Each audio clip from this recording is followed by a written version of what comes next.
आता या झाडाला जर बघायला गेलं का तर याला तुम्ही बघा, याला पालाच नाही आहे.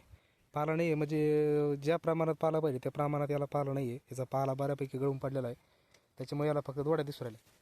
तर तसंच आपली सारखी तुम्ही बघा, मागच्या व्हिडिओमध्ये आपण सांगितलेलं आहे का काही ठिकाणी पाला आपला भरपूर पाला आहे, काही ठिकाणी पाला नाही आहे. तर त्या हिशोबात आता या व्हिडिओमध्ये दाखवल्याप्रमाणे ह्या ह्या साईडला किंवा ह्या झाडाला पहा तुम्ही, याला पाला नाही म्हणावं असं, त्याच्यामुळे याला फक्त दोड्यात दिसतं ना.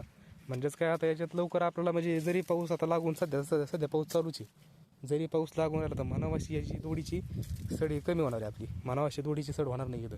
कारण की याला दाटी करायला किंवा याला असं हेच नाही, गारमाटामुळं किंवा हवा नाही मिळाल्यामुळं किंवा ऊन नाही मिळाल्यामुळं असं याला काही प्रकार नाही आहे. त्याच्यामुळे याच्यामध्ये दोडीची जी सड आहे ती मापात राहणार आहे आपली.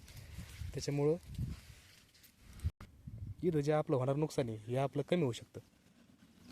समोर समोर ज्या तुलनेत आपल्याला जे पाला दिसतो सरकेला, त्या तुलनेत आपल्याला सरकेला आहे पाला कमी आहे.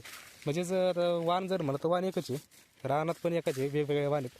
आणि जे समोर दिसतंय तुम्हाला हे पण एकच वाण आहे, तरी पण असा बदल आहे. मला वाटतं हे रानामुळं काहीतरी बदल असायला पाहिजे, जमिनीचा काहीतरी, जमिनीमध्ये काहीतरी बदल असल्यामुळं किंवा आपल्या खतामध्ये काहीतरी कमतरता जास्त असल्यामुळे आपला असा हे बदल दिसून आला.